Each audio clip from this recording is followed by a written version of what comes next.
What's going on, everyone? So, in the last video, I reviewed a pretty terrible new movie that came out, Transformers: Rise of the Beast. So, I thought might as well talk about a decent movie that's come out that most people talk shit on for some reason. But today, we're going to talk about a film called The Tomorrow War. It's a sci-fi action film. It was released July 2nd, 2021, and directed by Chris McKay, who also would go on to direct Renfield. But he also did the Lego Batman movie, the Lego movie, Lego Movie 2, the second part, and Robot Chicken Star Wars Episode 3.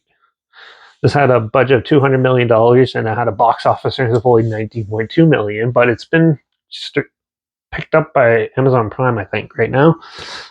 So, yeah. Chris Pratt stars as a dad who wants to be the best for his daughter and his loving wife.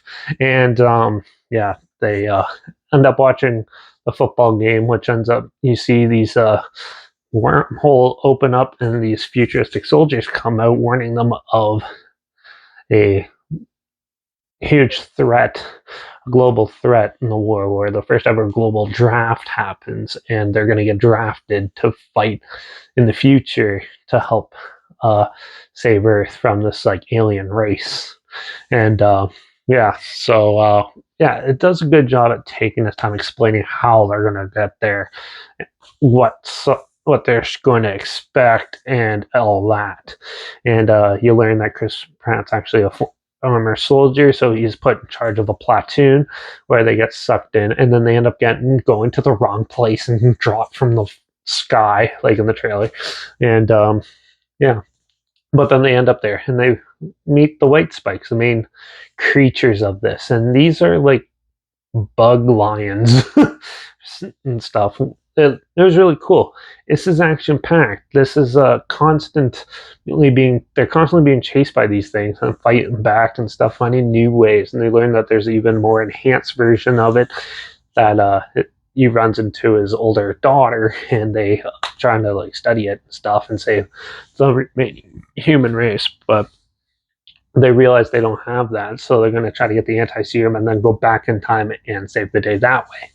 So, yeah. This film is a lot of fun. It's very action-packed. The CGI is amazing in this. I don't say that very often, but it's from Weta Digital, so the company that pretty much made Lord of the Rings when it came out, worked on this, and oh boy. It looks really good for a monster movie and stuff. There's a lot of sick stuff. This is basically Independence Day and Aliens put together.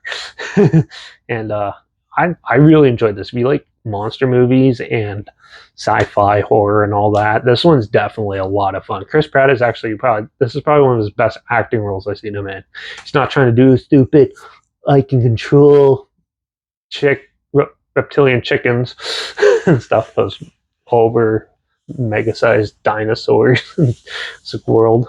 Yeah, he's not trying to do any of that. He's actually pretty wholesome character in this, and the acting is really good. The comic relief character is really good. All the acting's pretty good in this. It looks fantastic. It's direct.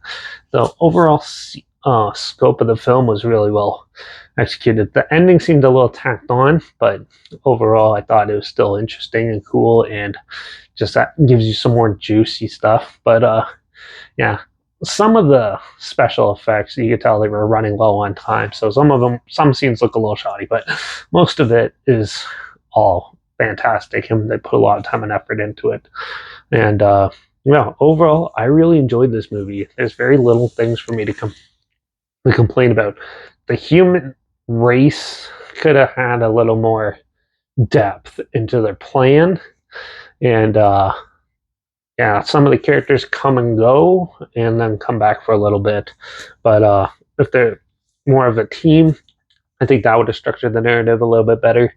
And there's some pointless emotional stuff in the middle, but other than that, it was really good. So I'm going to give this film a 4.5 out of 5. I really enjoyed this film. It was a lot of fun. Definitely check it out if you can find it. But if you can't, I'll link the trailer down below at least so you can see what I'm talking about there. Also, make sure you check out my Instagram. That's linked down below. That's where I was post clips of films and review in the future. All my stories have the film time hashtag, subgenre film, and the hashtag so you're aware of it.